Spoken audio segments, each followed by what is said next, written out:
Hello students, last class में हमने continuous frequency distribution के लिए मोड कैलकुलेट करना सीखा और हमने एक्सक्लूसिव और इंक्लूसिव दोनों ही तरीके सीरीज के लिए देखा कि मोड कैसे कैलकुलेट करेंगे।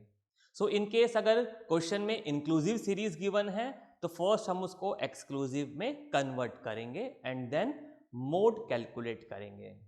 आज हम कंटिन्यूअस फ्रीक्वेंसी डिस्ट्रीब्यूशन के लिए ही मोड का एक एग्जांपल देखेंगे, मिसिंग फ्रीक्वेंसीज का। तो हमने मीन और मीडियन जब डिस्कस किया था तब भी मिसिंग फ्रीक्वेंसीज के क्वेश्चन देखे थे। आज हम मोड के लिए मिसिंग फ्रीक्वेंसी का क्वेश्चन डिस्कस करेंगे। आप नोटबुक रेडी रखिए, क्वेश्चन में डिक्टेट कर रहा हूं, क्वेश्चन लिखिए एंड देन हम उसको सॉल्व करते हैं। Okay, question is the mode of the following frequency distribution, the mode of the following frequency distribution is 65 find the missing frequencies, तो डेटा मैं बोर्ड पे लिख रहा हूं, आप भी नोट कर लीजिए एंड देन हम मिसिंग फ्रीक्वेंसीज की वैल्यू कैलकुलेट करते हैं।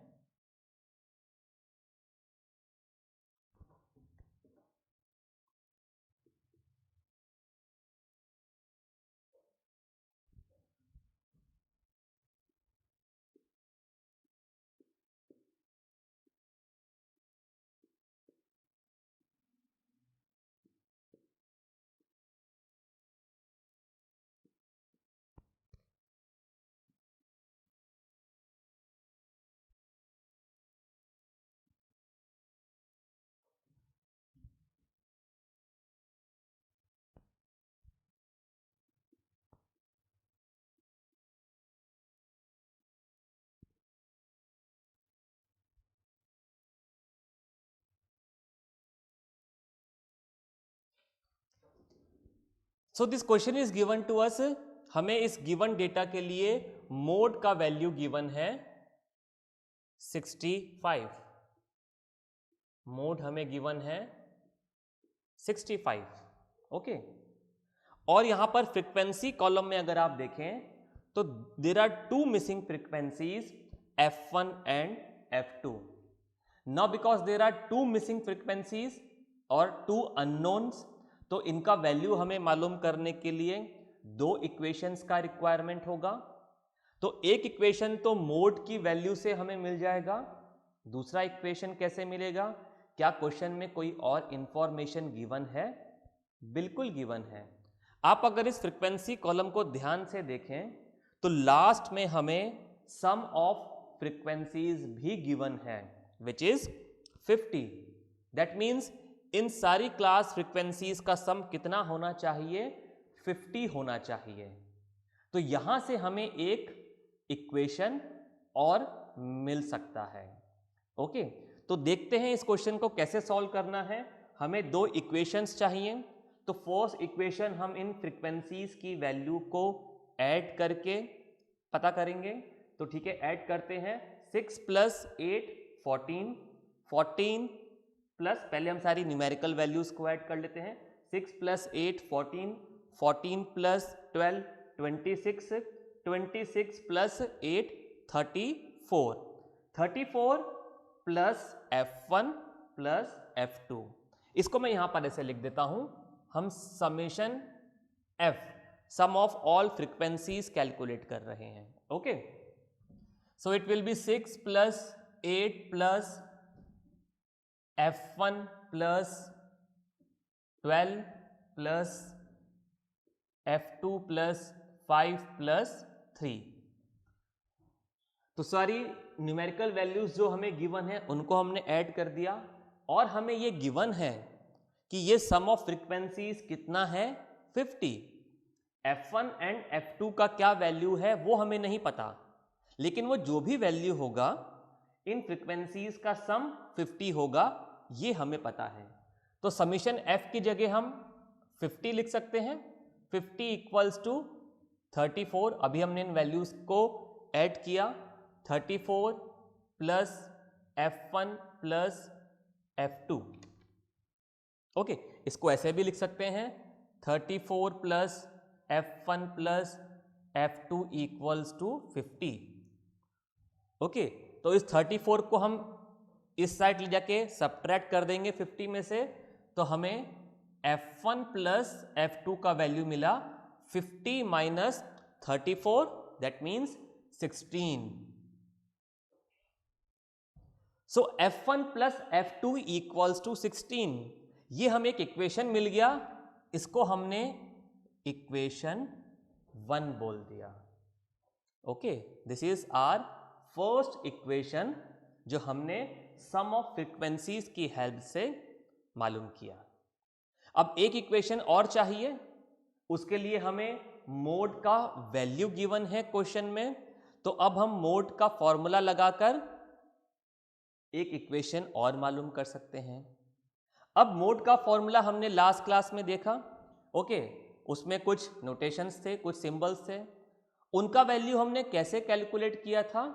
हमने सबसे पहले क्लास फ्रीक्वेंसी के कॉलम में हाईएस्ट फ्रीक्वेंसी मालूम किया था। ओके, मैं यहां पर मोड का फॉर्मूला लिख देता हूं।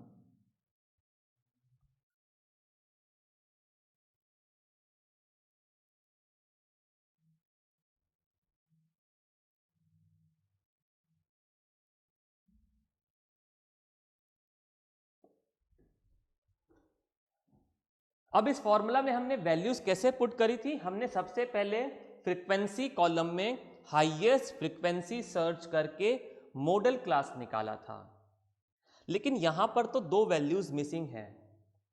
जो न्यूमेरिकल वैल्यूज गिवन है उनमें तो 12 हाईएस्ट है, लेकिन हमें F1 एंड F2 का वैल्यू नहीं पता। हमें यह पता है कि F1 plus F2 equals to 16 है।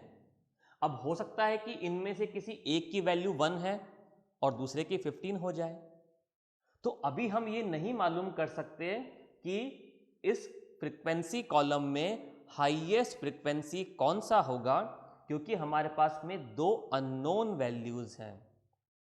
तो अब हम मॉडल क्लास कैसे पता करें? क्योंकि मॉडल क्लास तो वो क्लास है जिसकी फ्रीक्वेंसी हाईएस्ट होगी, क्लास फ्रीक्वेंसी हाईएस्ट होगी। ओके, अब हम कैसे मालूम करें कि मॉडल क्लास कौन सी क्लास है? तो आप रिकॉल कीजिए मीडियन का क्वेश्चन। जब हमने इस तरीके का क्वेश्चन मीडियन के लिए किया था और हमें वहां पर मीडियन का वैल्यू गिवन था, तो उस वैल्यू को देखकर हमने ये पता किया था कि मीडियन क्लास क्या होगी। तो यहां पर भी ऐसा ही करेंगे। हमें नहीं पता कि मॉडल क्लास कौन सी होगी, नहीं, हमें पता है मॉडल क्लास कौन सी होगी। कैसे पता चलेगा? इस वैल्यू को देखकर। अभी हम हाईएस्ट फ्रीक्वेंसी सर्च करके मॉडल क्लास नहीं निकाल सकते, लेकिन क्योंकि मोड की वैल्यू गिवन है, तो इस वैल्यू को देखकर तो ये बता सकते हैं कि मॉडल क्लास कौन सी क्लास होगी। अगर मोड की वैल्यू 65 है, तो इसका मतलब वो इन क्लासेस में से किस रेंज में आ रही है, ये value 65 value in given classes में से किस रेंज में लाई करेगी? 60 टू 80 की रेंज में। ओके, 60 टू 80 की रेंज में ही 65 भी आएगा। तो इस वैल्यू को देखकर हम मॉडल क्लास फाइंड आउट करेंगे।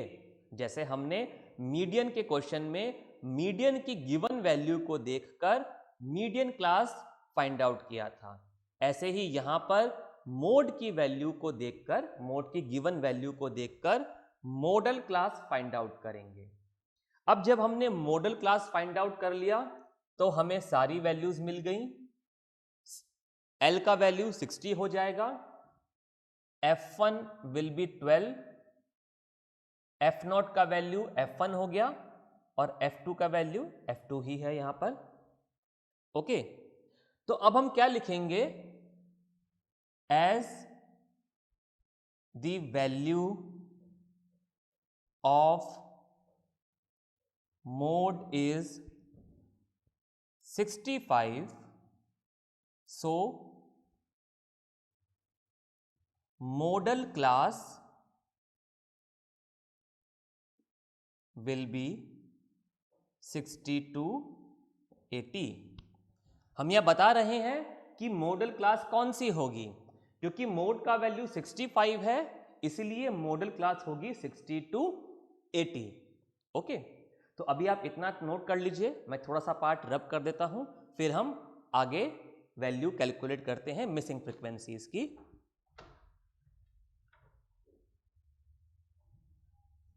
तो आपने नोट कर लिया होगा, वीडियो को पॉज करके थोड़ा सा पार्ट मैं भी रब कर देता हूं।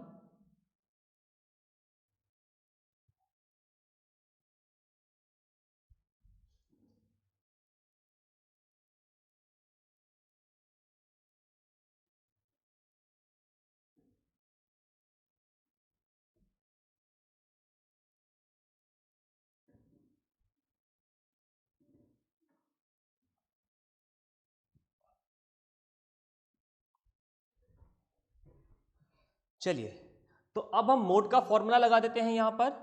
तो mode equals to L plus F1 minus F0 divided by 2F1 minus F0 minus F2 multiply by I।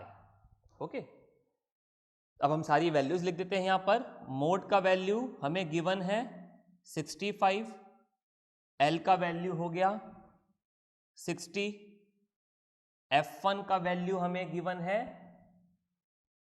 12, F0 का वैल्यू अननोन है, F2 का वैल्यू अननोन है, एंड I का वैल्यू हो गया, class interval will be 80 minus 60 that is 20। तो I का value हो गया 20।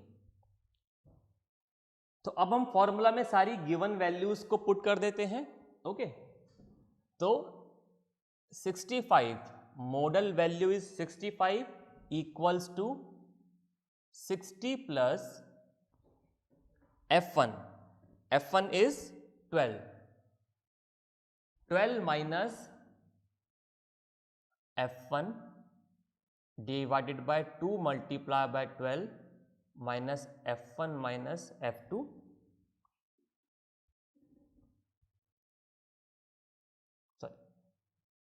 F0 multiply by 20।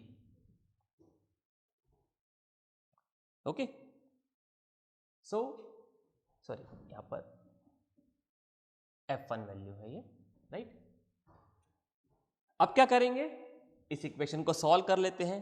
इस 60 को हम यहां लाकर सबट्रैक्ट कर देंगे 65 में से, तो 65 minus 65 5 equals to 12 minus F1 divided by 24 minus F1 minus F2 multiply by 20, sorry multiply by 20। Okay, now 5 and 20 इन्हें हम कैंसिल कर सकते हैं, 5 4 जा 20, तो यहां पर बच गया 1। So 1 equals to 12 minus F1 upon 24 minus F1 minus F2 multiply by 4। Okay, तो हम इसको यहां पर सॉल्व कर लेते हैं। Now 24 minus F1 minus F2 इसको हम यहां क्रॉस मल्टीप्लाई कर सकते हैं 1 से, और 12 माइनस F1 मल्टीप्लाई हो रहा है 4 से, तो हम इस इक्वेशन को इस तरीके से लिख देते हैं 24 minus F1 minus F2 equals to 4 multiply by 12 minus F1।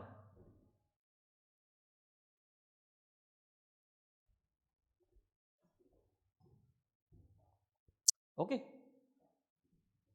सो इस 4 को मल्टीप्लाई कर देते हैं ब्रैकेट से, 24 minus F1 minus F2 equals to 48 minus 4 F1, right. अब इसको सॉल्व कर लेते हैं। F1 एंड F2 की टर्म्स को एक तरफ ले लेते हैं एंड न्यूमेरिकल वैल्यूज को एक तरफ ले लेते हैं, तो इस इक्वेशन को हम ऐसे भी लिख सकते हैं 4F1 minus F1 minus F2 equals to 48 minus 24, और we can write 4F1 minus F1 3F1 minus F2 equals to 48 minus 24। इस इक्वेशन को हमने बोल दिया equation number 2।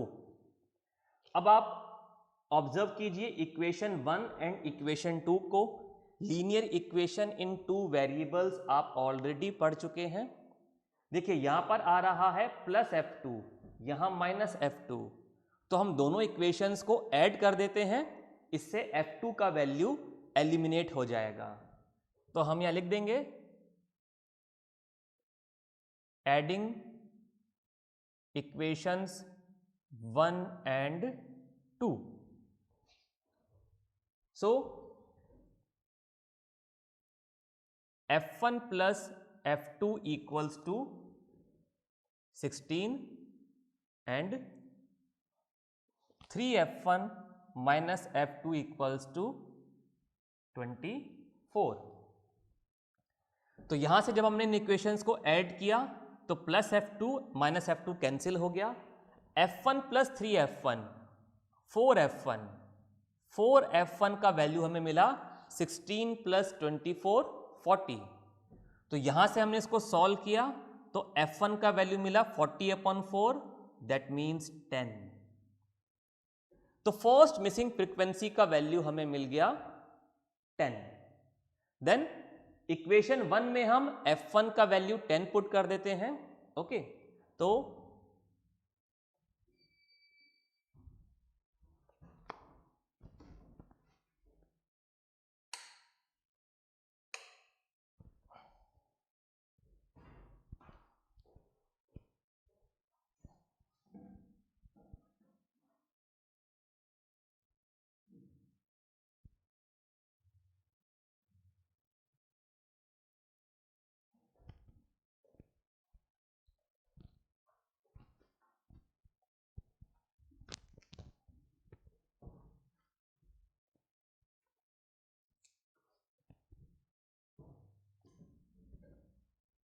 First missing frequency का वैल्यू हमें मिला 10।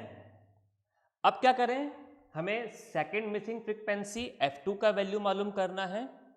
तो इक्वेशन 1 में हम F1 का वैल्यू 10 पुट करके F2 का वैल्यू कैलकुलेट कर सकते हैं। ओके, तो इक्वेशन 1 में मैं F1 का वैल्यू 10 पुट कर देता हूं। सो F1 plus F2 equal to 16, और we can write down 10 plus F2 equals to 16। तो यहां से F2 का वैल्यू हमें मिला 6। ओके, तो इस तरीके से हमने F1 एंड F2 का वैल्यू फाइंड आउट कर लिया। लास्ट में हम एक स्टेटमेंट लिखेंगे। क्या स्टेटमेंट लिखेंगे? So the values of missing frequencies, so the values of missing frequencies are F1 equals to 10 and F2 equals to 6। अब एक बार चेक कर लेते हैं कि क्या जो हमने वैल्यूज निकाली हैं वो सही हैं। कैसे? इस इक्वेशन हमें सम ऑफ फ्रीक्वेंसीज 50 गिवन था। ओके, हमने सारी न्यूमेरिकल वैल्यूज को ऐड किया तो हमें 34 मिला। 34 plus F1 plus F2, F1 10, F2 6, 34 plus 10 44, 44 plus 6 50, और सम ऑफ क्लास फ्रीक्वेंसीज भी हमें 50 ही गिवन है। तो इसका मतलब हमारे कैलकुलेशंस ठीक हैं, जो वैल्यूज हमने कैलकुलेट करी हैं वो सही हैं।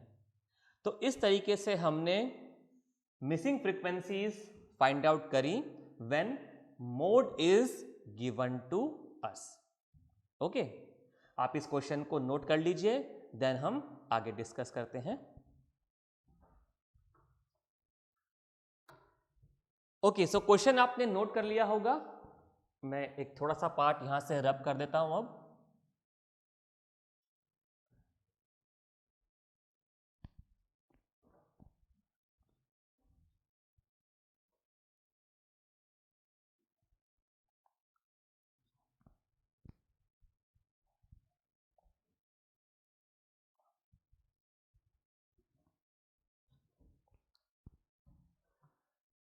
Okay. So far we have discussed the three measures of central tendency: mean, median and mode. Okay, अभी तक हमने तीन मेजर्स डिस्कस किए सेंट्रल टेंडेंसी के: mean, median and mode. Okay, now my question is, एक गिवन डेटा के लिए क्या एक से ज़्यादा मीन हो सकते हैं? क्या एक गिवन डेटा के लिए एक से ज़्यादा मीन हो सकते हैं? नहीं. क्यों नहीं हो सकते? The formula for mean is sum of all the observations divided by number of observations. अब अगर हमें कुछ ऑब्जर्वेशंस गिवन हैं तो उनका सम तो एक ही होगा, अलग अलग वैल्यूज तो नहीं मिल सकती.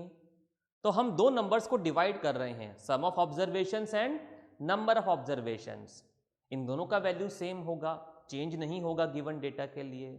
तो मीन का वैल्यू एक से ज़्यादा नहीं हो सकता. In case of median, can we have more than one median for given set of data? The answer is no. Why? Median is the value of central observation. Median central observation का value है. Central observation तो एक ही होगा. Okay, middle observation, उस पर middle central position पर एक ही observation होगा, एक से ज़्यादा नहीं हो सकते.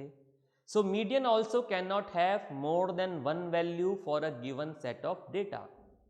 Now for a given set of data, can we have more than one mode? The answer is yes in this case. एक गिवन डेटा के लिए एक से ज़्यादा मोड हो सकते हैं. कैसे? मोड कैसे कैलकुलेट करते हैं, या मोडल वैल्यू कौन सा वैल्यू होता है? The observation with highest frequency is the model value. Now highest frequency तो दो ऑब्जर्वेशंस का हो सकता है. ओके, फ्रीक्वेंसी कॉलम में अगर आप हाईएस्ट फ्रीक्वेंसी सर्च कर रहे हैं तो फॉर एग्जाम्पल ऐसा कोई केस मिल जाए कि हाईएस्ट वैल्यू दो बार रिपीट हो रही है. So in that case we will have more than one mode. So that means a given data can have more than one mode. तीन भी हो सकते हैं. So that means a data could be multi modal.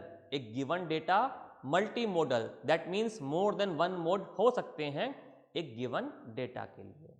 Okay, now अगर हम data को plot करें axis पर, ओके, वेयर वाई एक्सिस पर हम ले रहे हैं frequency and x axis we are taking the values of observation.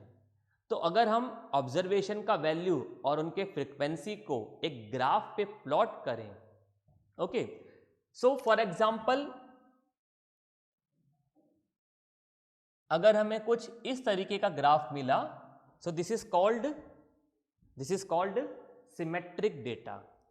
Okay, इस तरीके के ग्राफ को हम बोलते हैं सिमेट्रिक डेटा. फाइन. और अनस्क्यूड भी हम बोलते हैं इसको. लेकिन अगर हमें कुछ इस तरीके का ग्राफ मिला, okay, so this graph is different. और थोड़ा सा इसको और चेंज कर देते हैं.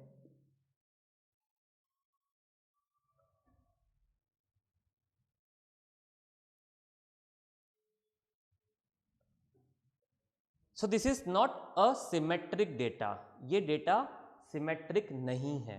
Okay, so a data can be symmetric और a data can be asymmetric also. So in case if a data is moderately asymmetric, if a given data is moderately is or skewed, okay, हम अगर कोई data symmetric नहीं है तो हम उसको skewed data भी बोलते हैं. What is skewness? Skewness in statistics means departure from symmetricity. So if a data is moderately skewed, okay, then in that case there is a empirical relationship between mean, median and mode. So we can write down for a moderately skewed data. For a moderately skewed data, there is an relationship. This is called empirical relationship between mean, median and mode, and this relation is mode equals to 3 median minus 2 mean. This is an empirical relationship between mean, median and mode for moderately skewed data. Remember, this relationship holds good only for a moderately skewed data. Okay, for symmetric data this relation does not hold good.